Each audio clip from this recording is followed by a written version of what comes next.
Fanáticos de Marvel, esto es Marvel Manía. Nuestro mail, marvelmanía@chuckfilms.com. Twitter, @chuckpodcast. Y este es el episodio número 9. Bienvenidos a otro episodio de Marvel Manía. Este es el episodio número 9 y hoy vamos a hablar de 3 autores de historieta. Vamos a hablar de Roy Thomas, Jim Starlin y Brian Bendis. ¿Y por qué estos autores son importantes y por qué se los vamos a recomendar? Pero antes que nada, para poder meternos en esta super aventura de autores, voy a tener el gusto y el placer, como siempre, de que un gran amigo mío me acompañe en esta aventura de difundir el universo Marvel en Latinoamérica, en España y en todo el mundo, que es mi gran amigo Agustín López Paunero. Hola Agus, ¿cómo estás? Muy bien, muy bien. El placer es mío, Luca. Volvés, ¿no? Muy bien. En realidad el placer es mío. Vos sos también mi gran amigo y también comparto la misión que tenés con esta aventura, que es difundir. Lo hacía antes, lo haré después. Difundir el universo Marvel para quien le plazca directamente. Muy bien, como siempre agradecemos a Seba de Caro, a Diego Fernández y a Luciano Leirado por el espacio prestado. Nos pueden seguir en @chuckpodcast, la productora que nos produce el programa. Nos pueden contactar en el mail marvelmanía@chuckfilms.com. Y Agustín, tu Twitter para que te puedan seguir o consultarte algo de Marvel. @negropaunero. Y el mío es @lucaferrero83. Hablando de negro paunero, me podrías empezar a decir negro alguna vez, tirarlo al pasar. No, me parece que queda medio desprolijo, me parece que Agustín es más épico, pero bueno, más allá del color racial, porque somos legalmente correctos, vamos allá a meternos en la historia de estos 3 autores. Vamos a hablar de Roy Thomas. En la anterior vez hemos hablado de Kurt Busiek, hemos hablado de John Byrne, de Stan Lee, y la pregunta es, ¿quién es Roy Thomas? ¿Por qué es importante? ¿Qué hizo? Roy Thomas es como, durante mucho tiempo empezó a ser y fue el beta de Marvel. Exactamente. Como una manada de lobos, el alfa y el beta, Roy Thomas fue el beta. Roy Thomas, para que tengan una idea, es el ABC de los Vengadores y de cómo editar adentro del universo Marvel. ¿Quién es? Es un guionista que va a ser el primer autor en suceder a Stan Lee. ¿Cómo? Sí, claro, en algún momento Stan Lee, que empieza a escribir varios títulos a la vez, bueno, va a tener a un niño atrás que va a ser el gran Roy Thomas, que va a empezar a sucederlo. O sea, cuando Stan Lee se cansa de los Avengers, va a aparecer Roy Thomas a escribir esa revista.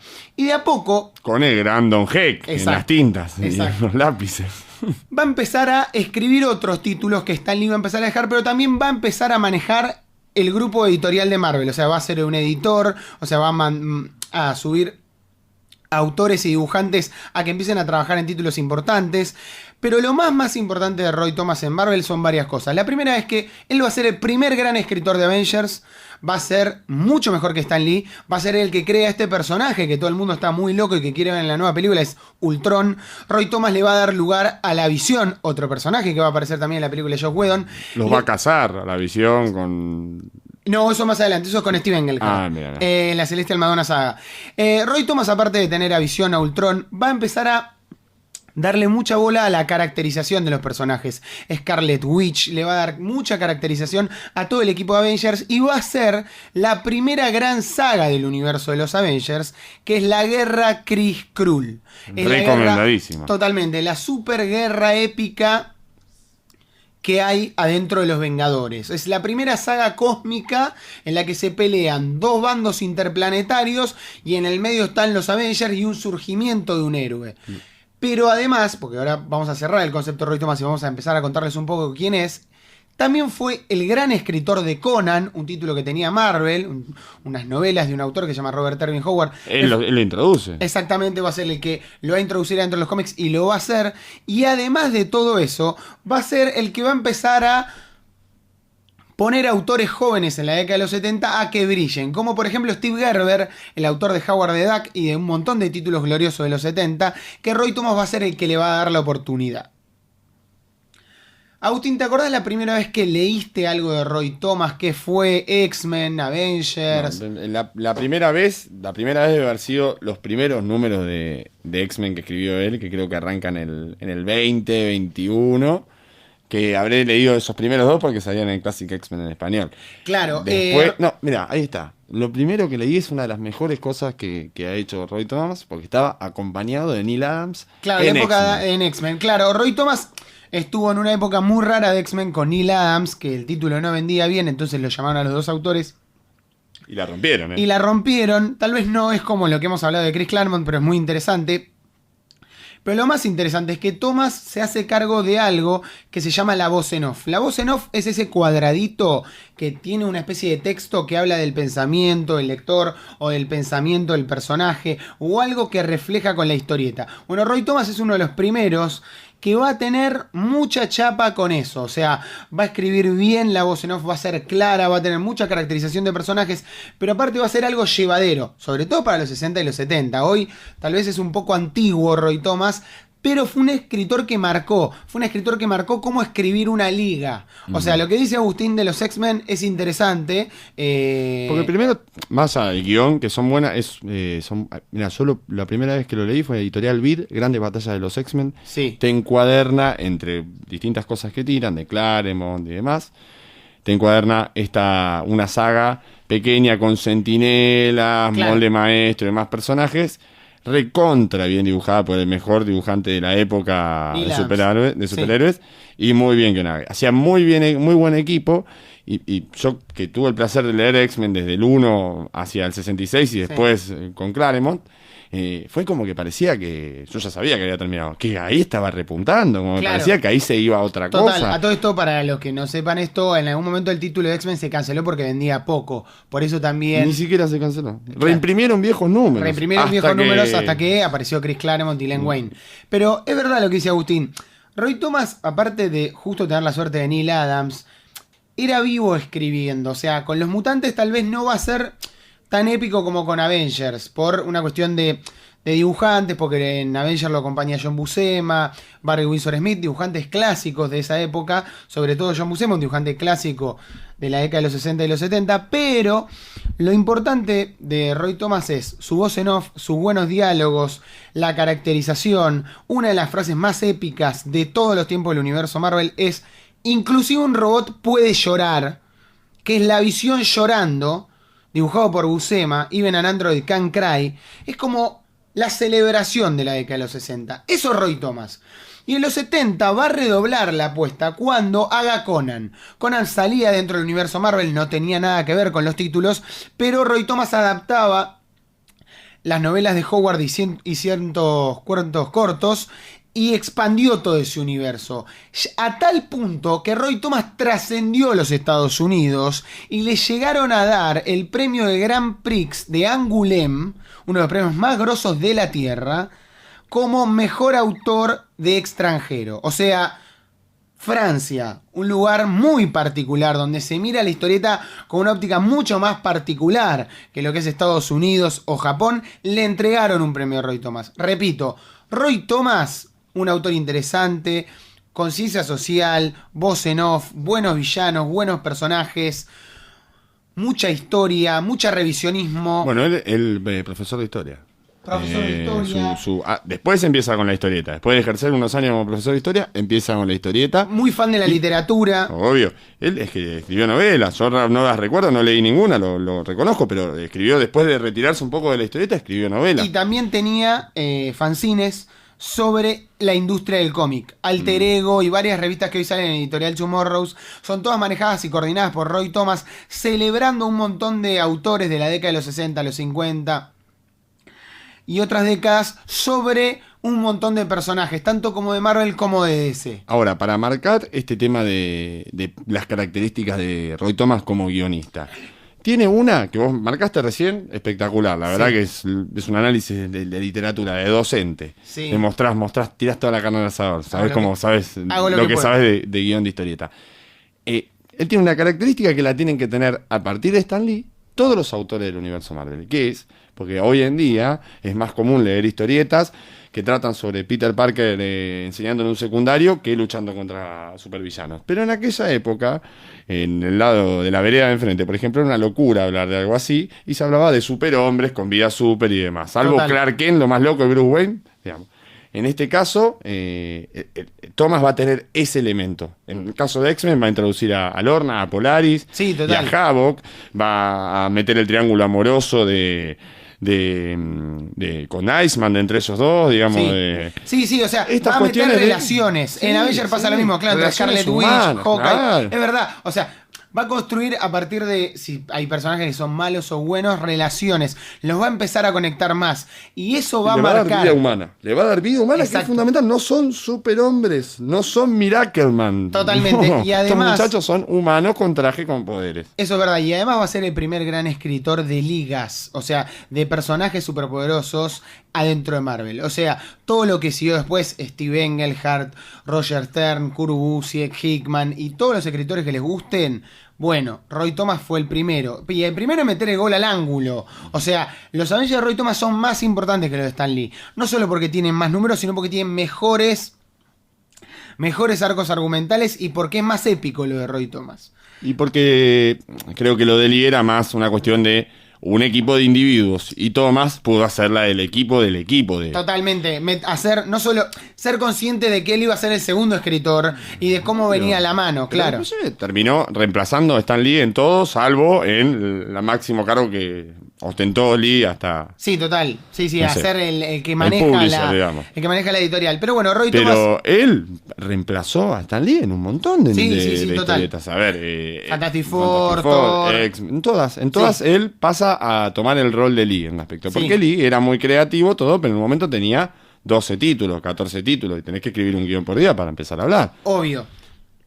No es Más- fácil ni para Stan Lee. No, totalmente. Más allá de todo, ¿qué se recomienda a Roy Thomas si quieren leer algo que no conocen o se quieren meter adentro de este gran guionista? Para mí, súper interesante la guerra Chris Cruel War de los Avengers, me parece fundamental. Y el otro título, sin lugar a dudas, donde queda en claro por qué Roy Thomas es Roy Thomas, Conan. Ahí, ok, está dentro del universo Marvel, hoy ya el título está en otra editorial, pero digo, en Conan se deja muy en claro cómo Roy Thomas maneja a una especie de antihéroe raro de comienzo del siglo XX, pero con su buena voz en off, con sus buenos diálogos. Y siendo una prehistoria, no es muy excesivo, pero siendo los inicios de una historieta épica, fantástica, Sí, como le dicen, Sword and Sí, Sorcery. espada y brujería, claro, total. En ese sentido, también es innovador, porque después Sí. se recontra. Imagínate que Conan se hace la película, porque más allá de las novelas de Howard, Sí. hubo un... Sí, el cómic llevó a mucha popularidad, total. Claro. Y- Bueno, y la guerra de Chris Cruel es recomendada desde un montón de puntos de vista y es la primera gran saga de Marvel en un montón de Cósmica. aspectos. Cósmica, estamos hablando ya lo que le da Marvel, lo que tiene Marvel para ofrecer al mundo, que es fundamentalmente que no es solamente el planeta Tierra, sino todo un cosmos universo, claro. y un universo que responde a las mismas ideas. Y que también la dibuja Neil Adams, este dibujante que les comentamos, que Claro, también la dibujaba con los escenas X-Men, épicas claro. como Han Ping metiéndose dentro de la visión. Sí, total. O sea, no va a dibujar todos los números, pero gran parte de la saga la dibuja él. Y si ven eso, se dan cuenta y comparan con otros dibujantes de la época. Mira, ya estamos hablando de Neil Sí. Adams, pero se dan cuenta cómo le pasaba el trapo. Sí, a sí, los Marvel demás. en ese momento estaba muy adelantado a DC, por lo menos en lo que era los Avengers contra la Liga de la Justicia. O sea, la Liga de la Justicia no estaba teniendo una buena época con guionista y dibujante, a diferencia de que Avengers era más claro en conceptos y en ideas. Pero, en general, yo creo que la guerra Chris Cruel War, Conan, vos Agus recomendarías X-Men. La etapa de X-Men con Neil Adams, que son algunos números nada más, pero que son ciertos arcos muy buenos. No, que y los han estado- dibujos Los dibujos son devastadores. increíbles. Sí, son la puesta de devastadores. página, ideas. Pensá que se venía de Don Heck, probablemente. Sí, total, sí, sí. es o verdad. alguno en el medio que me estoy olvidando. Sí, pero- Sid Green creo que era Sí, el alguno uno otro también medio raro. suplente en dibujante Flandria. Sí, pero bueno, Y como para mencionar el dato del profesor de historia, él en los 70 Sí. agarra la idea, que no, porque hay muchos fans de Marvel que creen que existió en los 40, que es el tema de los invasores, el grupo de antorcha humana original, Ah, sí, Capitán claro. América. Sí. Él hace invasores, ¿no? Sí, es verdad. Existía otra cuestión con el Capitán América original en los 40. Él hace invasores, como que él modifica el pasado de la historia de Marvel. Sí, el Capi había estado acompañado de... Roy Thomas tiene un corazón con los 40, es verdad. Sí, También el escribe profesor para de la historia. competencia, escribió mucho tiempo la JSA. Sí, le Sería gusta, fan de todo los lo que era 40, la Golden claro, Age y después total. también de lo que él fue parte, que fue el Silver Age, ¿no? El Sí, Silver Age. obviamente. Pero bueno, ya que hablamos de Roy Thomas y hablamos de esta etapa, esta historieta cósmica que era la guerra Chris Krull War, lo vamos a conectar con un autor del cual Agustín estuvo hablando en varios podcasts, que se llama Jim Starlin. ¿Quién es Jim Starlin? Prepárense. ¿Qué hizo? ¿Qué dice? Bueno.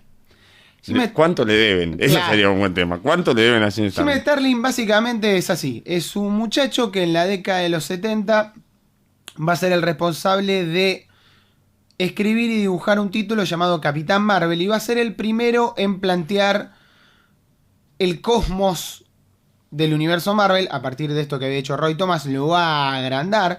Va a ser el primero en contar historias relacionadas al ácido, a las drogas. O sea, va a ser el primero que surfee la ola de el hipismo y las drogas, pero adentro del universo de los cómics. Va a ser el primero en... Que más que contar historias al respecto, sino influenciarse con esos viajes que tendría Totalmente. para sus historias, que eran recontra cósmicas, Sí, sí. que tenían seres interdimensionales. Lovecraftianos, Total. inclusive, ¿no? O sea, va a ser uno de los primeros que va a meter a Roger Zelazny y a Michael Moorcock como escritores de literatura dentro de su obra. Va a meter muchas cosas de Carl Gustav Jung en su obra. Va a meter mucho de lo que es ser un héroe, la voluntad, el ego. Pero, además de todo, va a ser el primero que hable del espacio de Marvel como algo épico de verdad. O sea, va a ser el creador de Thanos, va a ser el que va a redefinir al Capitán Marvel y va a lograr que toda la década de los 70, de alguna manera, sus grandes historietas redefinan el espacio Marvel. Sí. Porque, a ver, particularmente te vas a encontrar cuando leas a Starlin, o también lo veas dibujar, porque también es dibujante, te vas a encontrar con otra cosa. Quizá cuando yo era pibe era otra cosa, y no estamos hablando que arranqué leyendo lo que había hecho en Capitán Marvel o La Muerte, bueno, ya lo vamos a contar, que es probablemente una de las mejores historias que escribió. Arranqué con la trilogía del infinito, que tenía muchos elementos de esto, muy interesantes, de cósmicos y demás, pero tenía, convengamos, elementos muy comerciales detrás. Sí, totalmente. Era una gran saga para juntar a todos y no era por una necesidad de la historia, sino por una necesidad de la empresa de imponerse. ¿Cuáles son las características de Jim Starlin a la hora de escribir o de dibujar? O sea, es un autor integral. Jim Starlin va a tener una voz en off un poco más desprolija que la de Roy Thomas. Va a darle más importancia a describir otro tipo de pasajes. No, o sea, va a ayudarse y apoyarse en la caracterización del personaje, pero va a intentar meterse más en la mente. Va a intentar meterse en la voluntad, en la fuerza, en el héroe. Eso le va a permitir hablar con personajes como Thanos, este villano que está apareciendo en las películas de Marvel. Le va a permitir contar historias más humanas, y si se quiere, con los superhéroes. Ya la vamos a contar, la muerte del Capitán Marvel.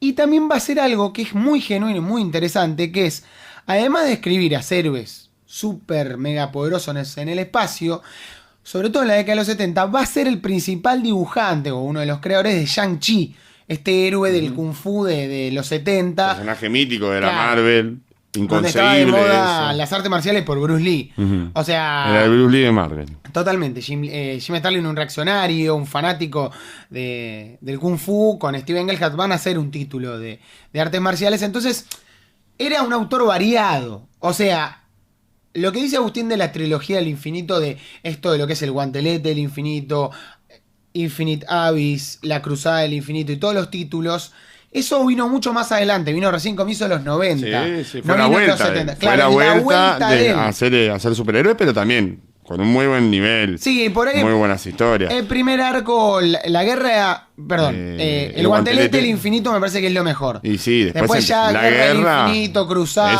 Abismo. un remake. Más que un remake, es una segunda parte no buena. Sí. Aunque tiene sus cosas buenas, tiene sus puntos altos y es entretenida de leer, ¿no? Total, pero también al mismo tiempo él hace otro granito en esa época, que agarra a un personaje desde antes ya, que es Adam Warlock. Adam Y Warlock, hace claro. Adam Warlock y la Guardia del Infinito. Bueno, que esos dedica personajes- 30 y pico de números. Y estamos hablando de que esos personajes son muchísimos, muy importantes para el último gran éxito de Marvel en el cine. Guardianes de la Galaxia. Totalmente. En la Guardia del Infinito estaba Drax. Sí, un personaje creado por Jim Starlin. Ujú. ¿Entendés? Estaban ese Y tipo de Gamora personas. también, Gamora otro también. La Guardia del Infinito, inclusive a lo que es irse a las historietas de Guardianes de la Galaxia. Sí. De la Galaxia. En lo que es el mundo de las historietas, de los dos volúmenes que tuvo, tiene mucha influencia de Starlin. No solo Sí. las historias, sino los personajes que aparecen. Sí, total. Y Magu, Warlock, son todas creaciones o Todas desarrollo creaciones de de él. digamos. en los 70, eso lo que dice Agustín es verdad, pero también es verdad lo que dice de que la película Guardianes de la Galaxia no podría existir si no fuera por Jim Starlin. No solo por Thanos, sino por el espacio. O sea, hemos hablado de Dan Abnett y Andy Lanning que han hecho esa historieta de Guardianes de la Galaxia muy buena. Pero Starlin en los 70 acomodó todo eso. Con el Capitán Marvel, con Warlock, que es una especie de mago del espacio, cuando escribió un poquito al Doctor Strange. Pero bueno, ¿qué se puede conocer o qué se puede leer si queremos conocer a Jim Starlin? Agustín, ¿vos qué recomendarías? Mira, aunque Como por lo menos algo le básico. acabo de tirar un poco de mal encima. Sí. Creo que la trilogía del infinito es legible. Está bien, sí. Es importante. Sobre todo el si guantelete. sos fan de Marvel. El guantelete. Sí. Bueno, lo de Warlock y la Guardia del Infinito también. Eso es un poco raro, pero vos decís Warlock, la de los 70. Sí, sí, Ah, sí. bueno, esa es una saga que se llama Warlock Saga. Sí, Eso se puede conseguir Lo de si los ha 70 y editado. también. Claro. Perdón, lo de los 70 y también lo de los 90 para la época de la trilogía del Ah, infinito. está bien, como para leerlo en contexto. Porque aporta mucho a lo que es el Marvel cósmico. Claro. Y genera personajes, imagínate qué éxito que serían que la rompieron en una película. Sí, totalmente. La rompieron en una película. Después, creo que una particularidad de él como autor, juega mucho con el dibujante y tiene un tema de, le gusta, más allá de que vos decís la voz en off desprolija, le gusta generar como una cierta sorpresa, viñeta a viñeta cuando cambias de página. Quizá Claro, por cómo suena va narrando, pa, total. y aparece Thanos montado en un asteroide, con el guantelete, digo, esas situaciones. Total, yo creo que, además de que contamos un poco de Jim Starlin, no vamos a contar todos los temas que abarca, alguien que es muy fanático de la muerte, del concepto de Dios y de la fe. Hay dos cosas para mí que me marcaron de Jim Starlin, que son la época de Capitán Marvel de él y la muerte del Capitán Marvel. Una de las mejores historias de Marvel, Sí. la primera novela gráfica que publica Marvel y la muerte de un héroe de verdad. Forever and Ever. Exacto. La época de él en Capitán Marvel, él lo que va a hacer es, en 10 numeritos, explicar cómo es el universo del espacio del universo Marvel, qué es este héroe, qué significa ser héroe, quién es Thanos, quién es Warlock, quiénes son todos estos personajes espaciales que salieron de la nada y son interesantes, qué tiene que ver toda la cultura o la contracultura de los 60 y los 70 dentro del universo Marvel. Y por otro lado, la muerte del Capitán Marvel. Es una historieta, como decía Agustín, la primera novela gráfica que publica Marvel a comienzos de los 80. Es la muerte de un héroe. Es la muerte de un héroe a través de una enfermedad, lo más genuino que se hizo hasta el día de hoy en el universo Marvel. Es un personaje que nunca volvió. Y sobre todo, si lo pueden leer, van a ver que el final es simplemente poesía. O sea, las últimas páginas, cómo están dibujadas y cómo Jim Starlin cuenta la muerte de un héroe. Prepárate para carne de gallina. Sí, total. Esas últimas páginas. Total. Conozcas o no al Capitán Marvel. Sí, total. Si no lo conoces también te va a pasar porque está muy bien narrada la historia. Sí, sí, es sí. muy buena. Emociona. Vos decís una enfermedad. Seamos precisos. No contemos todo. Contemos una enfermedad, no contemos. Pero me parece que es un dato importante. Ok, Si querés, contalo, digo, contalo. Me parece que es un dato importante porque no es que muere una enfermedad cósmica, es un superhombre, muere de cáncer. Claro. A todos nos ha tocado de cerca. Alguien le va a contagiar ese cáncer, que es interesante, pero sí, Starlin pone Pero- en conciencia el cáncer y lo cuenta de una manera tan épica que es impresionante. Y también sabe que a todos nos ha tocado de cerca. Si Sí. no es un familiar directo, es más Tiene lejano. un a contacto todos nos con ha el tocado. lector. Es una muerte, digamos, bastante Sí, normal. Sí. Y después eso, más adelante, va a haber un revisionismo en esa novela gráfica, ya lo vamos a contar, que un gran autor llamado Peter David va a hacer un truco en la muerte del Capitán Marvel para alterar ese hecho y no solo hacerle un homenaje a Jim Starlin, sino hacer algo que pueda hacerte llorar todavía más con la muerte de ese gran personaje. Por último, ya que cerramos un poco a Jim Starlin y hemos recomendado varias obras de él, vamos a hablar del tercer autor, Brian Michael Bendis, un autor mucho más joven, no es ni de los 60 ni de los 70. En la nueva guardia. Es de la nueva guardia, es de fines de los 90. Este autor de Portland es un guionista, fanático del cine, fanático de David Mamet, el autor, el guionista de Los Intocables, o de películas muy buenas como Homicide, Spartan. Le gusta mucho todo lo que es el policial negro. El policial negro, es fan de Richard Price, un escritor de policial, es fan de Frank Miller, entre las historietas de Alan Moore. Va a ser alguien muy raro, va a ser un autor que va a venir del cómic independiente y hacer policiales muy oscuros, y va a pasar a jugar en primera haciendo Daredevil y Ultimate Spider-Man. Brian Bendis va a ser el primero en relanzar un título del universo Marvel, pero en una tierra último. paralela. Exacto. Que después fue recontra exitoso. Más allá de Exacto. que estemos a favor, en contra, nos guste Sí, o no nos guste. va a inventar Fue recontra exitoso. Va a revivir a Spider-Man de una manera Stan Lee, Steve Ditko en el siglo XXI. Brian Bendis va a ser el que de alguna manera lleve a la mega gloria al título de Daredevil. Si no se podía mejorar lo de Kevin Smith con Joe Quesada o lo de David Mack, bueno, bienvenido a Brian Bendis y Alexander Maleev, que van a ser los dos autores que van a elevar el poder de Daredevil. Elevarlo como personaje. Total. A nivel de argumentos. Sí. ¿Qué te acordás de Brian Bendis la primera vez que lo leíste?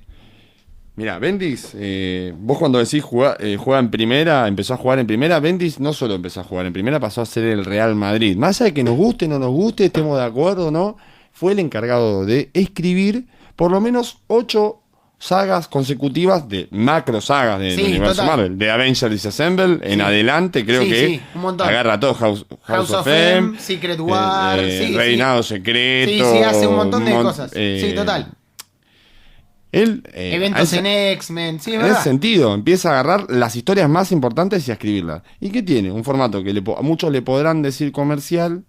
Tiene un formato muy cinematográfico a la hora de escribir. Lleva historias muy buenas, historias tentadoras, historias importantes, Bendis. historias que cambian la realidad. Total. Esto Hay mucha gente Agustín, que critica Avengers Disassemble. Mucha gente dice, no me gustó. Un amigo en particular nuestro me decía en particular que no le había gustado porque había leído todo Avengers y la verdad que haber cerrado Avengers de esa manera, yo creo que sacando de contexto que si leíste todo Avengers o no, porque siempre fue un cierre, es una muy buena historia, está muy bien escrita y tiene imágenes muy impactantes. Yo creo que se cuestiona más la historia que cómo está escrita. O sea, en el sentido, es verdad lo que dice Agustín. Bendis es alguien que viene del cine. O sea, a la hora de contar historietas, cuenta muchas cosas con ideas de cine. Sobre todo los diálogos. Ahí es ahí donde está la influencia de Mamet. Él se maneja con diálogo en acción. Entonces, el personaje le contesta a través de viñetas. Entonces, él pierde tiempo en páginas donde los personajes interactúan. Yo creo que Avengers Disassemble es un cierre no muy digno, pero entiendo a dónde vas. Vos lo que decís es, no es tan grave que la historia sea tan mala. No está mal escrita. Está bien contada. Está bien contada. A mí Es una de las escenas que todavía recuerdo y me pone la carne de gallina, me emocionan.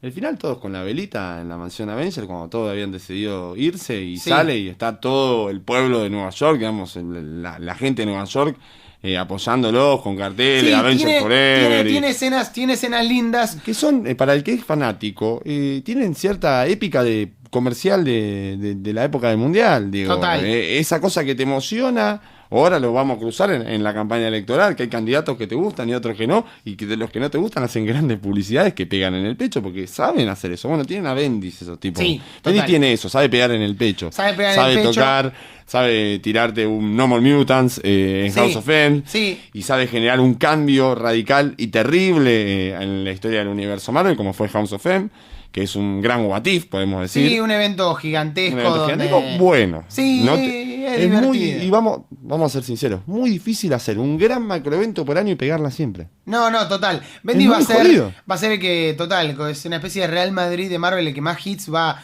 a intentar lograr. Va a inventar a un Spider-Man nuevo que se llama Miles Morales, este Spider-Man negro que está en el universo Ultimate, que sucede a Peter Parker porque falleció. Va a darle mucha onda a Daredevil, lo va a hacer Kingpin por algún momento de su tierra, de su barrio, de Hell's Kitchen. le va a dar mucha onda a los Avengers, lo va a hacer comercial. A mí no me gustan mucho los Avengers de Bendis, pero que la película de Whedon se pueda hacer también es culpa de Bendis, que hizo que la revista Avengers pase a ser número 1 en ventas, con Spider-Man y con Wolverine adentro del equipo. Sí, en los New. Hoy escribe los X-Men, o sea, y los Guardianes de la Galaxia. Son revistas que, sobre todo la de los X-Men, son muy dignas. Por ahí la de los Guardianes está perdiendo un poco el timón, pero no está tan mal. Pero X-Men tiene escenas muy Sí, piola. ya contaremos un poco más sobre de qué se trata los X-Men de Bendis. Pero sí, es un guionista experto en diálogos. Abusa mucho de la técnica de diálogos de hola, ¿todo bien? Sí, todo bien. ¿Y vos? Sí. Y va contestando así por viñetas. Eso Lo tiene que precisa de un gran dibujante siempre Sí. al lado, porque si Cosa no que lo ha haces tenido, muy monótono. casi siempre tiene muy buenos dibujantes porque es un autor hitero, es un autor que vende mucho, Bendis es siempre número 1. Y antes de jugar en el Real Madrid, digamos, antes de jugar en primera, tuvo grandes éxitos en Marvel desde las historias, Alias y Pulse. Sí, esos son otros hits. Alias es un título muy interesante con Jessica Jones, este personaje que se viene. Y también The Pulse, que es la historia de la prensa adentro del universo Marvel. O sea, cómo funciona un diario, quiénes son los personajes que están, de qué hablan. Todo esto es Brian Bendis, que también es uno de los primeros en concientizar adentro del universo Marvel. O sea, Pulse a mí me encantó. sí, pero digo, Bendis es el que dice, che, bueno, adentro del universo Marvel puede haber protestas, se puede traficar con sentinelas. O sea, él juega ya con las herramientas de adentro del universo Marvel, como metaficción. O sea, no es que antes no lo habían hecho, pero digo, Bendis en este siglo XXI lo deja muy en claro eso.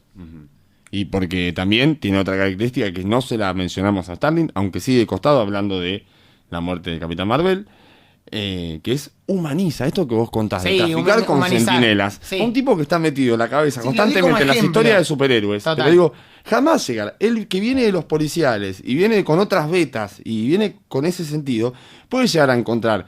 ¿Qué pasaría? Bendis Bendis no hizo tráfico de sentinelas, lo di como ejemplo de Sí. usar Pero digo, armas o villanos o sí, algo. o humanizar. Humanizar. O hacer cada vez más semejante la realidad humana con la realidad de los superhéroes. Digamos, como hablamos de Moore, que constantemente su análisis sobre qué pasaría si hubiera superhombres, en parte Bendis también lo hace. Sí, total. Como si fuera el universo, si en la Tierra donde vivo hubiera superhéroes como en el universo Marvel. ¿Qué te pensás? Que no habría tráfico de drogas, Total. que no habría... Y es más, si hay vibranium, va a haber tráfico de vibranium, si hay cubo cósmico lo van a Sí, querer los mafiosos. sin duda. Pero bueno, más allá, redondeando un poco para contarles a todos los oyentes, si tuvieras que recomendar algo de Bendis, Agus, ¿qué te gustaría recomendar o qué le recomendarías para que empiecen a leer algo que pueda hacer que empiece y termine, o alguna colección de 30 o 20 números que sea piola para leer? Siempre está bueno leer sagas. Sagas. Porque te enterás de grandes cambios, ¿no? No, pero por ahí hay algo más chico como lo que mencionabas, como The Pulse sin duda, es, Sí, la no prensa. tiene, claro, es Sí. un diario amarillista que toca esos temas Claro. y las historias que hay alrededor. Creo que es muy bueno y Sí. se van a encontrar con algo distinto a lo que se está acostumbrado a leer en historias Sí, de es un superhéroes. producto raro, total. Después, lo nuevo de X-Men. Lo es nuevo de muy X-Men se bueno. llama All New X-Men y Uncanny X-Men, claro, los dos Y volúmenes. para tirar una... Sí. Sí, pero más que de Uncanny, All New X-Men. All New X-Men, perfecto. Que yo cuando lo empecé a leer, me acuerdo que lo hablé con vos, que dije, esto me parece que es pura venta. No sé, Nero, vos léelo, fijate, mirá qué onda. Porque es Bestia yendo a buscar, lo tiro como breve spoiler, ya todo el mundo más o menos estará enterado, yendo a buscar a los X-Men originales de Charles Xavier de los 60, los de Roy Thomas, digamos, yendo a buscar a esa época para traerlo al presente, para evitar todo el conflicto y todo el quilombo de el Cíclope malo. Yo jamás le diría malo a ese Cíclope, lo diría extremista, lo que querramos. Claro. Radical a nivel internacional, no Bestia, nacional. total, lo que quiere hacer Bestia es evitar una guerra que se va por venir o una especie de genocidio y que tiene se un transforme en todo. excelente resultado, Sí. pero un excelente resultado con viñetas espectaculares. Havok, el hermano del Cíclope, se encuentra con el Cíclope original y hablan con el Capitán América presente ahí, y el Capitán América le marcan por lo menos viste a tu hermano en su mejor momento. Totalmente. Y es como, mirá, Se te pone la piel de gallina. ¿Cómo no se te va a poner Sí, la piel total. de gallina? Sí, comparto con lo que recomienda Agustín, me parece que todo súper elegante. Y bueno, yo les recomiendo 2 obras. Una es su época en Daredevil. Son entre 25 y 40 números, creo un poco más. No sé si 50, pero Bendis arranca en el 25, se va en el 50 y después vuelve en el 55 y creo que se va en el 80, más o menos, de lo que sería Daredevil el volumen 2. O sea, todo lo que escribió en Daredevil es material excelente. Y mucho lo vamos a ver de lo que escribió, mucho lo vamos a ver ahora. Sí, totalmente, la nueva serie que va a sacar Netflix. Y lo otro que recomiendo, que me parece muy, pero muy, muy digno y está muy, pero muy bueno, es Ultimate Spider-Man, por lo menos. Lo del volumen 1, las primeras 50 revistas. Y de lo último, todo lo de Miles Morales. Desde que aparece este personaje negro como Spider-Man, todo. Porque está tan bien escrito, porque Bendis escribe tan bien a los adolescentes y sabe tan bien cómo contar una historia que, bueno, me emociona. Es que es lo que le faltaba a Spider-Man, digamos, en el relato sobre su marginalidad nerd. Sí, total. Que con dificultad para hablar con las chicas y para relacionarse, lo único que le faltaba a él era ser negro, digamos. En Estados Unidos de los 60, ¿no? Estamos hablando. Total. Así que, bueno, este es el capítulo 9. Y ya igualamos a todo lo que se propone hacer Star Wars. Sí, ya sí, tenemos sí, 9 episodios. Sí, 9 episodios. Es verdad. Ya el 9 próximo, episodios. ya lo empezamos a superar a Star Wars en cantidad de episodios. Lo lamento. También no tendremos el mismo talento, no será tan buena la historia, pero en cantidad de episodios. Sí. Es verdad. Así que nos vamos a despedir con un abrazo cósmico, porque hoy hemos hablado de Jim Starlin, un héroe para nosotros. Así que les deseamos como siempre lo mejor y Naf said. Excelsior. En el próximo Marvel Manía. Vamos a contarte toda la historia de Bryan Singer y las películas de los X-Men. Ain't no valley low, ain't no river wide enough, baby.